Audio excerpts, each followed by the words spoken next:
Hello everyone. एक बार फिर से स्वागत है आपका हमारे YouTube channel study lovers family में।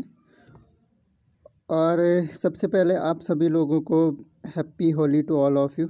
सभी लोगों की होली बहुत अच्छी हो, ऐसी शुभकामनाएं मेरी तरफ से आप सभी लोगों के लिए। तो मेरा मानना ये है कि कोई भी त्यौहार आता है, कोई भी फेस्टिवल आपकी लाइफ में हो रहा है तो पूरा एंजॉय करना चाहिए और एक दूसरे के साथ प्यार प्रेम से रहना चाहिए। और अच्छा है, प्रेम का रंग लगाओ एक दूसरों को और अच्छे से एंजॉय कीजिए। और साथ साथ में एक छोटा सा लेक्चर लेके आए हैं। इसमें हम बहुत ज़्यादा इम्पोर्टेंट ये लेक्चर रहने वाला है, तो होली अपना एक साइड एंजॉय करते रहिए और साथ में थोड़ी सी पढ़ाई भी हो जाए तो सो बेटर। और इस वीडियो में हम लोग डिस्कस करेंगे बाल मनोविज्ञान एवं शिक्षा शास्त्र के जो अब तक के सबसे महत्वपूर्ण प्रश्नोत्तर रहे हैं, जो विभिन्न परीक्षाओं में पूछे गए हैं। और यहाँ पर हमने वन लाइनर फॉर्म में ये लाए हैं ताकि हम अधिक से अधिक डिस्कस कर सकें और 60+ इसमें हमने इंक्लूड किए हैं। ठीक है, तो शुरू कर लेते हैं हमारा आज का लेक्चर। और इसमें हम lot to learn, lot to discuss, यहाँ पर देख सकते हैं उत्तराखंड LT के लिए विशेष फोकस किया गया है। इसके अलावा समस्त जो भी शिक्षक भर्ती परीक्षाएं होती हैं उनमें ये आप लोगों के लिए उपयोगी होंगे। और शिक्षा मनोविज्ञान एक ऐसा विषय है जो आपका टेट एग्ज़ाम्स में काफ़ी ज़्यादा इम्पोर्टेंट रोल प्ले करता है, चाहे वो सेंट्रल TT हो या फिर स्टेट TT हो। चलिए तो शुरू करते हैं हमारा।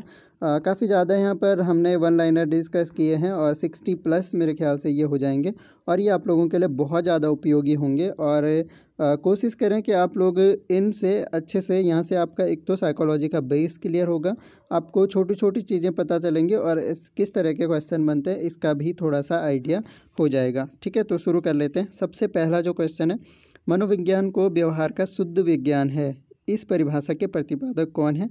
तो आंसर है E. वॉटसन। तो वॉटसन ने क्या कहा है? मनोविज्ञान व्यवहार का शुद्ध विज्ञान है और वॉटसन को ही व्यवहारवाद मनोविज्ञान का जनक भी माना जाता है। तो इस तरह से आपको काफ़ी फैक्ट भी मैं बताते चलूँगा जहाँ जहाँ पर मुझे लगेगा कि ये काफ़ी इंपॉर्टेंट चीज़ है। तो व्यवहारवादी मनोविज्ञान का जनक किसे माना जाता है? तो वह भी हो गए वॉटसन। ठीक है, तो जहाँ पर भी व्यवहार संबंधित बात आती है या व्यवहारवादी मनोवैज्ञानिकों की बात आती है तो वॉटसन को फर्स्ट प्रायोरिटी दे दीजिएगा। ठीक है, नेक्स्ट देख लेते हैं।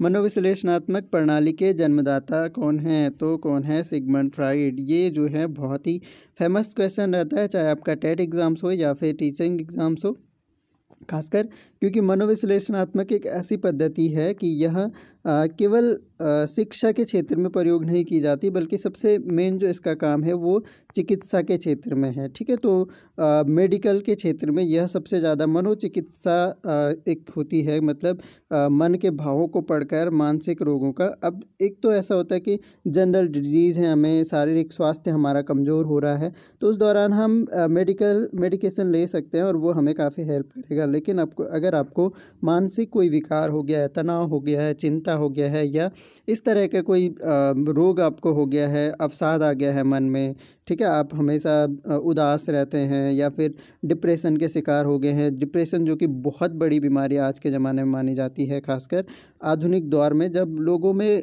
ये है कि चिंताएं बहुत ज़्यादा बढ़ती जा रही हैं। ठीक है, तो इस तरह की बीमारियों के इलाज के लिए मनोविश्लेषणात्मक पद्धति का जन्मदाता कौन थे? सिगमंड फ्राइड थे। तो काफ़ी ज़्यादा हम कोशिश करेंगे इससे रिलेटेड भी एक लेक्चर ज़रूर लेकर आएंगे। काफ़ी ज़्यादा इम्पोर्टेंट है और काफ़ी चीज़ें आपको बिल्कुल नई चीज़ें सीखने को मिलेंगी कि किस तरह से आप लोग खुद को समझ सकते हो, खुद के मन के विकारों को जान सकते हो, इसके अलावा सामने वाले की परिस्थिति को भी समझ पाओगे। चलिए फिलहाल नेक्स्ट देख लेते हैं। वर्तमान समय में मनोविज्ञान क्या है? तो वर्तमान समय में मनोविज्ञान को व्यवहार का विज्ञान कहा जाता है। नेक्स्ट देख लीजिए। शिक्षा मनोविज्ञान का विषय क्षेत्र नहीं है। ठीक है, तो शिक्षा मनोविज्ञान का विषय क्षेत्र मतलब शिक्षा भी है, मनोविज्ञान भी है, बाल मनोविज्ञान भी है, तो इसके बहुत सारे क्षेत्र हैं। लेकिन एक क्षेत्र जो शिक्षा से संबंधित शैक्षणिक मूल्यांकन है वह शिक्षा मनोविज्ञान का विषय क्षेत्र नहीं है, तो ये ध्यान रखना।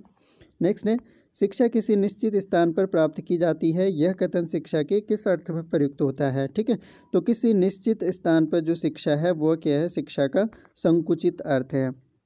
ठीक है, क्योंकि जहाँ पर भी चीज़ें फिक्स होंगी, ठीक है, तो निश्चित स्थान का मतलब स्थान फिक्स हो गया, जगह फिक्स हो गई। इसके अलावा टाइम फिक्स होता है संकुचित शिक्षा का, ठीक है।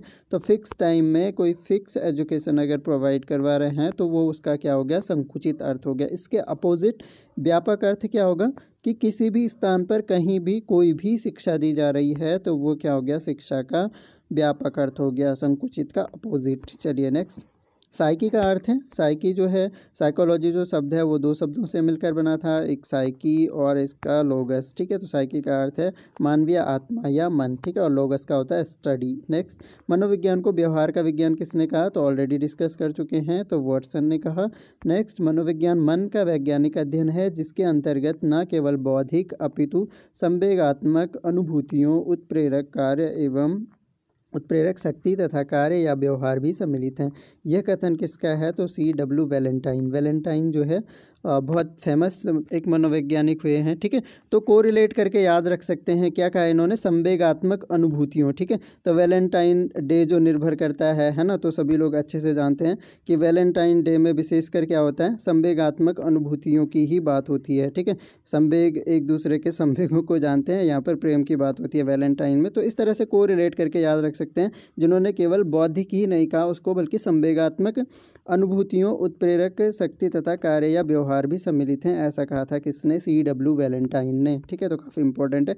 नेक्स्ट, मनोविज्ञान के अर्थ हैं, जो मनोविज्ञान के शुरुआती अर्थ हैं उनकी बात की जा रही है यहाँ पे। तो पहले था आत्मा का विज्ञान, फिर धीरे धीरे मन का विज्ञान कहा गया, और अभी क्या है, फिर लास्ट में चेतना का विज्ञान, और वर्तमान में हम ऑलरेडी डिस्कस कर चुके हैं, तो वर्तमान में मनोविज्ञान को व्यवहार का विज्ञान माना जाता है, ठीक है। तो दोस्तों ये बेसिक कॉन्सेप्ट आपके साइकोलॉजी से रिलेटेड, और यहाँ से आपका एक बेस तैयार होगा कि साइकोलॉजी है क्या चीज़, ठीक है। चलिए नेक्स्ट, मानव मन को प्रभावित करने वाला कारक है, कौन सा है, तो मानव मन को प्रभावित करने वाले जो कारक होते हैं, व्यक्ति की रुचियां होती हैं, अभिक्षमताएं होती हैं, अभियोग्यताएं होती हैं तथा वातावरण, ये सब क्या करते हैं, मानव मन को प्रभावित करते हैं।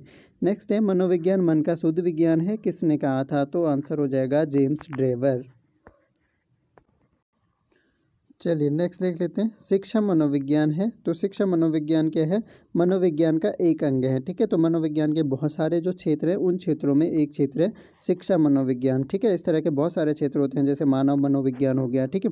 तो अब थोड़ी सी स्पीड हम तेज़ रखेंगे क्योंकि काफ़ी ज़्यादा हमने डिस्कस करना है। अचेतन मन का अध्ययन किया जाता है, तो किसके द्वारा, मनोविश्लेषण विधियों के द्वारा, जो हम बात कर रहे थे, जिसके जनक कौन थे, सिगमंड फ्राइड। नेक्स्ट है, शिक्षा मनोविज्ञान के अध्ययन का उद्देश्य है, क्या उद्देश्य है, विद्यार्थियों द्वारा किसी बात के पीछे जाने को प्रभावित करना, कि क्यों कोई विद्यार्थी किसी बात के पीछे जाता है, ठीक है। तो उसको प्रभावित करने के लिए हम क्या करते हैं, शिक्षा मनोविज्ञान का अध्ययन करते हैं। मनोविज्ञान शिक्षा के क्षेत्र में सहायता देता है तथा स्पष्ट करता है, ठीक है। क्या स्पष्ट करता है, शिक्षा के उद्देश्य की संभावना को स्पष्ट करता है मनोविज्ञान। नेक्स्ट, शिक्षक को शिक्षा मनोविज्ञान के अध्ययन की प्रत्यक्ष आवश्यकता नहीं है, क्यों नहीं है, शारीरिक सुडौलता के लिए हमें मनोविज्ञान की प्रत्यक्ष आवश्यकता नहीं होती है। नेक्स्ट है, शिक्षा प्रक्रिया के अंग हैं, क्या हैं, शिक्षण के उद्देश्य हैं, शिक्षण के उद्देश्य हैं, शिक्षण को सार्थक बनाने वाले ज्ञानानुभव हैं, शिक्षण का मूल्यांकन है, ठीक है। तो क्या है, ये सभी क्या हैं, शिक्षण प्रक्रिया के अंग हो गए। नेक्स्ट है, शिक्षा मनोविज्ञान का मूल उद्देश्य क्या है, विद्यार्थियों की योग्यता एवं क्षमताओं को अध्ययन ध्यान में रखते हुए उनके द्वारा किसी बात को सीखे जाने से संबंधित बात को प्रभावित करता है, ठीक है। तो मूल उद्देश्य क्या है, क्षमताओं को ध्यान में रखते हुए, ठीक है, अध्ययन हो गया, ये ध्यान में रखते हुए उनके द्वारा किसी बात को सीखे जाने से संबंधित बात को प्रभावित करता है। शिक्षा का संबंध किससे है, शिक्षा के उद्देश्य से और कक्षा, पर्यावरण व वातावरण से। नेक्स्ट, आंकड़ों का व्यवस्थापन करने हेतु संकलित, एक सेकंड, चलिए, तो आंकड़ों का व्यवस्थापन करने हेतु संकलित आंकड़ों के संबंध में निम्नलिखित कार्य करना होता है, क्या करना होता है, वर्गीकरण करना होता है, सारणीयन करना होता है और आलेखी निरूपण करना होता है। नेक्स्ट देख लेते हैं, शिक्षा मनोविज्ञान की प्रकृति के संबंध में कहा जा सकता है, क्या कहा जा सकता है, यह सर्वव्यापी है तो सार्वभौमिक भी। शिक्षा मनोविज्ञान की जो प्रकृति है, क्या है, शिक्षा मनोविज्ञान सर्वव्यापी तो है ही, साथ में सार्वभौमिक है, हर जगह प्रयोग कर सकते हैं। शिक्षा मनोविज्ञान के सामान्य उद्देश्य क्या हैं, तो बालक की अभिव्यक्ति का विकास करना, शिक्षा कार्य में सहायता और शिक्षण विधियों में सुधार करना। नेक्स्ट, अवस्था विशेष के अनुभवों के आधार पर ही हमें किसी को बालक, युवा और वृद्ध कहना चाहिए। ठीक है, तो बहुत फेमस स्टेटमेंट है कि अवस्था विशेष के अनुभवों के आधार पर ही हमें किसी बालक को बालक, युवा या फिर वृद्ध कहना चाहिए। ठीक है, तो फेमस स्टेटमेंट है किसका? फ्रोबेल का। काफ़ी ज़्यादा इंपॉर्टेंट। शिक्षा मनोविज्ञान के प्रमुख उद्देश्य क्या हैं? तो प्रमुख उद्देश्य क्या है? बाल केंद्रित शिक्षा का विकास करना। ये ध्यान रखना, जहाँ पर भी शिक्षा मनोविज्ञान की बात आती है तो मुख्य उद्देश्य बाल केंद्रित शिक्षा। मनोविज्ञान शिक्षा के क्षेत्र में सहायता देता है तथा बताता है कि क्या बताता है? शिक्षा के उद्देश्य संभावित हैं अथवा नहीं। नेक्स्ट, सीखने की प्रक्रिया के अंतर्गत शिक्षा मनोविज्ञान का अध्ययन करता है। क्या करता है? प्रेरणा और पुनर्बलन के प्रभाव का अध्ययन। नेक्स्ट, शिक्षा मनोविज्ञान में जिन बालकों का व्यवहार का अध्ययन किया जाता है, जिन बालकों के व्यवहार का अध्ययन किया जाता है वह कहलाते हैं, क्या कहलाते हैं? मंद बुद्धि, पिछड़े हुए और समस्यात्मक बालक उनको कहते हैं। ठीक है, तो ये चीज़ें ध्यान रखनी है। चलिए आगे बढ़ते हैं। नेक्स्ट हमारा शिक्षा मनोविज्ञान की विषय सामग्री का संबंध किससे है? तो किससे है? सीखना से है। मनोविज्ञान शिक्षा का आधारभूत विज्ञान है। यह कथन किसने दिया था? तो यह कथन जो है किसका है? स्किनर का है। नेक्स्ट, मनोविज्ञान के वातावरण के संपर्क में आने वाले व्यक्तियों के क्रियाकलापों का विज्ञान है। यह कथन किसका है? वुडवर्थ का। वुडवर्थ ने क्या कहा? मनोविज्ञान वातावरण के संपर्क में आने वाले व्यक्तियों के क्रियाकलापों का विज्ञान है। शिक्षा का शाब्दिक अर्थ क्या होता है? पालन पोषण करना, सामने वालों के सामने लाना और नेतृत्व देना। ठीक है, एजुशेयर, एडुकेयर और ये जो वर्ड्स थे, ठीक है, तो इनके मीनिंग्स यहाँ पर दिए गए हैं। शिक्षा मनोविज्ञान का संबंध है शिक्षा से, दर्शन से और मनोविज्ञान से। ठीक है, तो शिक्षा से भी और दर्शन से भी। इस तरह के एमसीक्यूज बन जाते हैं कि शिक्षा मनोविज्ञान का संबंध किससे नहीं है, तो शिक्षा से भी है, दर्शन से भी है और मनोविज्ञान से भी। नेक्स्ट, मनोविज्ञान शब्द के समांतर अंग्रेजी भाषा के शब्द साइकोलॉजी की उत्पत्ति किस भाषा से हुई है? ठीक है, तो ये भी पूछ लिया जाता है इस तरह के क्वेश्चन। तो ये जो साइकोलॉजी शब्द है वो किस भाषा का है? ग्रीक भाषा का। शिक्षा मनोविज्ञान की उत्पत्ति कब मानी जाती है? तो सन 1900 से शिक्षा मनोविज्ञान की उत्पत्ति मानी जाती है। शिक्षा मनोविज्ञान की बात कर रहे हैं। मनोविज्ञान की तो 19वीं शताब्दी बोलते हैं शुरू से ही, ठीक है, लेकिन शिक्षा मनोविज्ञान की 1900 से। नेक्स्ट है, सफल एवं प्रभावी शिक्षण अधिगम प्रक्रिया के लिए आवश्यक है। क्या आवश्यक है? शिक्षण अधिगम सामग्री का प्रयोग, ठीक है, एवं शिक्षा मनोविज्ञान के सिद्धांतों का प्रयोग। जितना जरूरी सामग्री का प्रयोग है उतना ही जरूरी सिद्धांतों का प्रयोग भी। ठीक है, तो सामग्री को तो हार्डवेयर बोलते हैं, ठीक है, वो जो हम यंत्र यूज़ करते हैं जैसे चार्ट मॉडल यूज़ कर रहे हैं तो वो तो हार्डवेयर हो गया, और शिक्षा मनोविज्ञान के सिद्धांतों को हम क्या कहेंगे? सॉफ्टवेयर कहेंगे। नेक्स्ट नंबर है 36। छात्रों की योग्यता एवं रुचि के आधार पर पाठ्यक्रम का निर्माण में योगदान होता है। किसका? शिक्षा मनोविज्ञान का। नेक्स्ट है, बुद्धि परीक्षण विषय है किसका? शिक्षा मनोविज्ञान का। नेक्स्ट हमारे पास एक स्टेटमेंट है, ये है मनोविज्ञान का शिक्षा के क्षेत्र में योगदान है। ठीक है, अब शिक्षा बाल केंद्रित हो गई है। शिक्षक बालकों के निकट का संपर्क स्थापित करने का प्रयास करते हैं और शिक्षक को छात्रों की आवश्यकता का ज्ञान हो सकता है। ठीक है, तो मनोविज्ञान का शिक्षा में ये योगदान है। एक तो अब शिक्षा बाल केंद्रित हो गई है इसके अलावा शिक्षकों और बालकों का निकट संपर्क होता है, और इसके अलावा शिक्षक को छात्रों की आवश्यकता का ज्ञान हो सकता है। नेक्स्ट है, शिक्षा मनोविज्ञान एक विज्ञान है। ठीक है, शैक्षणिक सिद्धांतों का विज्ञान है। नेक्स्ट है, शिक्षा मनोविज्ञान का प्रमुख लाभ शिक्षक शिक्षार्थी के मधुर संबंध। ठीक है, तो यह शिक्षा मनोविज्ञान का एक प्रमुख लाभ होता है। क्यों? क्योंकि अब हम क्या चाहते हैं कि पहले की शिक्षा थी कि शिक्षक बिल्कुल डंडा लेके पीछे पड़ जाता था बालकों के, लेकिन अब क्या है कि शिक्षक प्रभावात्मक अनुशासन का प्रयोग करता है। प्यार प्रेम से जो चीज़ें सिखाई जा सकती हैं वो चीज़ें डंडे से नहीं सिखाई जा सकती हैं। कुल मिलाकर हर्बर्ट के अनुसार शिक्षा सिद्धांतों का आधार होना चाहिए, कैसा होना चाहिए? मनोवैज्ञानिक होना चाहिए। ठीक है, तो 40 क्वेश्चन हमारे हो चुके हैं। नेक्स्ट मेरे ख्याल से 20 प्लस क्वेश्चन रह गए, तो ध्यान से देखिए, काफ़ी ज़्यादा इंपॉर्टेंट ये आने वाले हैं। ठीक है, नेक्स्ट फिर से अवस्था विशेष आधार पर किसी बालक को युवा वृद्ध, ठीक है, तो ऑलरेडी आ चुका है, फ्रोबेल का स्टेटमेंट है, रिपीट हो गया, कभी नहीं भूलोगे आप इसे, कि अवस्था विशेष के आधार पर हमें किसी बालक को युवा वृद्ध या प्रौढ़ कहना चाहिए। ये कथन किसका है? फ्रोबेल का है। नेक्स्ट देख सकते हैं, गेट्स के अनुसार शिक्षा विज्ञान की सीमा है, शिक्षा मनोविज्ञान की सीमा है, क्या है? स्थिर है एवं परिवर्तनशील है। ठीक है, तो शिक्षा मनोविज्ञान की जो सीमाएं हैं वो स्थिर और परिवर्तनशील होती हैं। किसके अनुसार? गेट्स के अनुसार। गेट्स एक मनोवैज्ञानिक हुए हैं। नेक्स्ट वन, शिक्षा मनोविज्ञान के क्षेत्र में विज्ञान और विधियां सम्मिलित हैं जो सीखने की प्रक्रिया से अधिक अच्छी प्रकार समझने में सहायता करती है। यह कथन किसका है? ली का है, तो ये ध्यान रखना है। नेक्स्ट है हमारे पास, वर्तमान समय में शिक्षा मनोविज्ञान की आवश्यकता समझी जाती है। क्यों? बालकों के सर्वांगीण विकास में शिक्षा मनोविज्ञान की आवश्यकता समझी जाती है। नेक्स्ट हमारे पास है, वर्तमान समय में शिक्षा मनोविज्ञान की आवश्यकता है। क्यों है? बाल केंद्रित शिक्षा के लिए।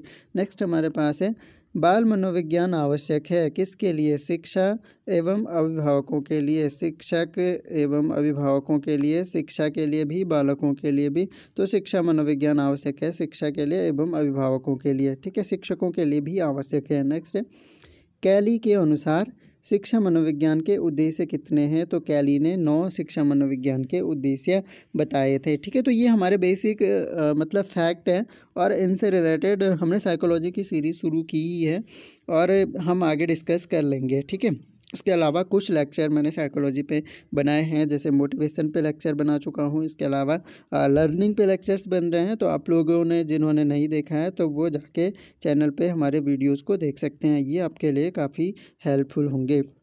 नेक्स्ट हमारे पास है 49, शिक्षा मनोविज्ञान का मुख्य संबंध सीखने से है। यह कथन किसने दिया? तो यह कथन सॉरे और टेलफोर्ड का है। नेक्स्ट है, गेट्स के अनुसार शिक्षा मनोविज्ञान की सीमा, फिर से रिपीट हो गया है क्वेश्चन, तो अस्थिर एवं परिवर्तनशील होती है। किसने कहा था? गेट्स ने। शिक्षा मनोविज्ञान का वर्तमान स्वरूप कैसा है? तो यह कैसा है? व्यापक है। नेक्स्ट है, गॉरिसन के अनुसार शिक्षा मनोविज्ञान का उद्देश्य है। कैसा है? यह व्यवहार का ज्ञान प्रदान करता है। नेक्स्ट है, शिक्षा मनोविज्ञान का प्रमुख उद्देश्य कॉल सैनिक के अनुसार, कॉल सैनिक एक प्रसिद्ध मनोवैज्ञानिक हुए हैं, इन्होंने कहा है कि शिक्षा की समस्याओं का समाधान करना क्या है? शिक्षा मनोविज्ञान का प्रमुख उद्देश्य है। नेक्स्ट है हमारे पास, स्किनर के अनुसार शिक्षा मनोविज्ञान का विशिष्ट उद्देश्य क्या है? तो स्किनर के अनुसार, ये गलत टाइप हो गया है, बालकों के अच्छा आगे पीछे हो गया, बालकों के मानवीय व्यवहार के अनुरूप शिक्षा के स्तर एवं उद्देश्यों को निश्चित करने में सहायता करना। ठीक है, नेक्स्ट कथन देख सकते हैं, यह कथन किसका है? शिक्षा मनोविज्ञान के क्षेत्र में वह सभी ज्ञान और विधियां सम्मिलित हैं जो सीखने की प्रक्रिया को अधिक अच्छी प्रकार समझने में सहायक है। तो किसका है? ली का। ठीक है, ये भी रिपीट, जो मुझे ऐसे लगे हैं कि स्टेटमेंट हैं, याद रहने में कठिनाई हो सकती है, तो उनको रिपीट भी किया है। अमेरिका में प्रकाशित प्रिंसिपल ऑफ साइकोलॉजी बहुत फेमस बुक है ये। ठीक है, के लेखक हैं तो कौन है? William James. ठीक है, तो विलियम जेम्स का नाम ध्यान रखना है। और ये जो बुक है इसको साइकोलॉजी की पहली किताब भी माना जाता है। ठीक है, या मनोविज्ञान की पहली किताब कौन सी मानी जाती है? Principle of psychology. The writer is William James, और विलियम जेम्स को द मॉडर्न साइकोलॉजी के फादर भी कहते हैं। ठीक है, तो 2-3 फैक्ट इनके बारे में ध्यान रखना है। एक तो आधुनिक मनोविज्ञान के जनक हो गए विलियम जेम्स, एक आधुनिक मनोविज्ञान के जनक हो गए।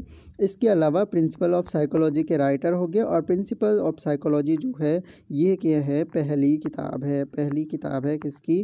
मनोविज्ञान की पहली किताब है। नेक्स्ट वन, समय सारणी में गणित विज्ञान या कठिन विषय के कालांश पहले क्यों रखे जाते हैं? ठीक है, तो हमेशा क्या होता है, जब भी टाइम टेबल बनता है स्कूल का, तो पहला जो पीरियड होता है आपने रियलाइज़ किया होगा कि या तो मैथ्स का होगा या फिर साइंस का होगा। कठिन विषय पहले क्यों रखे जाते हैं? मनोविज्ञान के आधार पर, क्योंकि इस शुरुआती दौर क्या होता है, हमारा दिमाग खाली रहता है, उस टाइम पर हम अपने दिमाग को अच्छे से यूज़ कर सकते हैं। एक बार टायर्ड हो जाने के बाद हम गणित जैसे विषय आखिरी में पढ़ेंगे तो वहाँ पर उतने अच्छे से वो हमें समझ नहीं आएगा। ठीक है, तो मनोविज्ञान के कारण इस तरह से समय सारणी में रखा जाता है। ठीक, नेक्स्ट वन है, सफल एवं प्रभावशाली शिक्षण अधिगम प्रक्रिया के लिए आवश्यक है।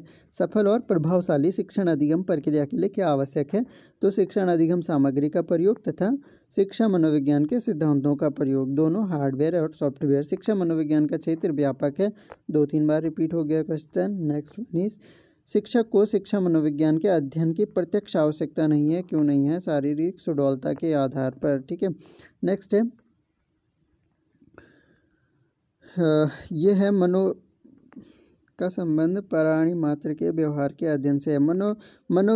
मनोवैज्ञानिक इकाइयों की बात कर रहे हैं यहाँ पर। ठीक है, जबकि शिक्षा मनोविज्ञान का क्षेत्र क्या है? मानवीय व्यवहार के अध्ययन से है, शैक्षिक परिस्थितियों में मानव व्यवहार से है। नेक्स्ट है, शिक्षण की प्रक्रिया के अंग हैं। शिक्षण की प्रक्रिया के अंग क्या हैं? शिक्षण के उद्देश्य हैं, शिक्षण को सार्थक बनाने वाले ज्ञानानुभव है और शिक्षण का मूल्यांकन है। ये सब क्या है? शिक्षण प्रक्रिया के अंग। नेक्स्ट है हमारे पास शिक्षा मनोविज्ञान का मूलभूत उद्देश्य क्या है? तो हमेशा क्या होगा? छात्र केंद्रित होंगे, विद्यार्थी की योग्यताओं एवं क्षमताओं को ध्यान में रखते हुए उनके द्वारा किसी बात को सीखे जाने से संबंधित प्रभावित करता है, इस बात को प्रभावित करता है। नेक्स्ट है शिक्षक का संबंध है। शिक्षा का संबंध है शिक्षा के उद्देश्य और कक्षा वातावरण से या पर्यावरण से। नेक्स्ट है शिक्षा मनोविज्ञान का क्षेत्र, फिर से रिपीट हो गया, व्यापक। नेक्स्ट हमारे पास है शिक्षा मनोविज्ञान के सामान्य उद्देश्य बालक के व्यक्तित्व का विकास करना, शिक्षण कार्य में सहायता देना और शिक्षण विधियों में सुधार करना। तो ये शिक्षा मनोविज्ञान के सामान्य उद्देश्य हो गए। नेक्स्ट हमारे पास है अवस्था विशेष वाला फिर से कथन आ गया है। ये फ्रोबेल का कथन है कि अवस्था विशेष के आधार पर बालक, वृद्ध और युवा कैसे कह सकते हैं। नेक्स्ट वन है शिक्षा मनोविज्ञान का प्रमुख उद्देश्य बाल केंद्रित शिक्षा का विकास। और लास्ट है हमारे पास शिक्षा मनोविज्ञान का अध्ययन अध्यापक को किस लिए करना चाहिए? तो किस लिए करना चाहिए? ताकि इसकी सहायता से अपने शिक्षण को अधिक प्रभावशाली बना सके। ठीक है, तो आप लोगों के लिए शिक्षा मनोविज्ञान का अध्ययन बहुत ज़्यादा आवश्यक है। ठीक है, अगर आप शिक्षक हैं या फिर शिक्षक बनने की तैयारी कर रहे हैं, अगर आपका एम्स है कि आप भी एक अच्छे टीचर बने, तो बहुत ज़्यादा ज़रूरी है कि आपको शिक्षा मनोविज्ञान का अध्ययन ज़रूर करना चाहिए। तो यहाँ पर तो हमने केवल फैक्ट डिस्कस किए, जो कि अधिकतर क्वेश्चन पूछ लिए जाते हैं कि शिक्षा मनोविज्ञान के उद्देश्य हो गया या फिर क्यों अध्ययन आवश्यक है। ठीक है, लेकिन सही बात जो है आप लोगों के लिए शिक्षा मनोविज्ञान का अध्ययन बहुत ज़्यादा आवश्यक है। चाहे आप बीएड कर रहे हो, चाहे आप टीचिंग एग्ज़ाम्स की तैयारी कर रहे हो, या फिर अगर आप सामान्य पेरेंट्स भी हो तो भी आपके लिए शिक्षा मनोविज्ञान का अध्ययन आवश्यक है। तो मैंने शुरुआत की है, कोशिश की है कि मैं शिक्षा मनोविज्ञान से संबंधित एक सीरीज़ प्रोवाइड कराऊँ और वहाँ पर आपके बहुत ही ज़्यादा जो इम्पोर्टेंट टॉपिक जो सामान्य जीवन को बेहतर बनाने में भी आप लोगों को काम आए, और इसके अलावा आपको अगर टीचिंग फील्ड में आप हैं या फिर आप अच्छे पेरेंट्स बनना चाहते हैं तो आपके लिए भी शिक्षा मनोविज्ञान का ज्ञान अति आवश्यक है। ये हम अपने फैक्ट्स में डिस्कस कर चुके हैं। तो दोस्तों ये थे हमारे आज शिक्षा मनोविज्ञान के महत्वपूर्ण वन लाइनर। लगभग हमने 69 वन लाइनर डिस्कस किए हैं। तो कैसा लगा आपको हमारा ये लेक्चर, ये हमें कमेंट बॉक्स में ज़रूर बताएं। और इसके अलावा वंस अगेन आप सभी लोगों को एक बार होली की बहुत सारी शुभकामनाएं। आप हमेशा खुश रहें, स्वस्थ रहें और अपनी पढ़ाई को और बेहतर ढंग से करते रहें। इन्हीं शुभकामनाओं के साथ आज का लेक्चर हम समाप्त करते हैं और thanks a lot for listening. इसके अलावा वीडियो पसंद आए तो वीडियो को लाइक करें और अपने दोस्तों से शेयर ज़रूर करें। और अगर अभी तक आपने हमारा चैनल सब्सक्राइब नहीं किया है तो चैनल को ज़रूर सब्सक्राइब करें। Thanks a lot for listening. Once again happy Holi to all of you. और मिलेंगे नेक्स्ट लेक्चर में, तब तक के लिए जय हिंद।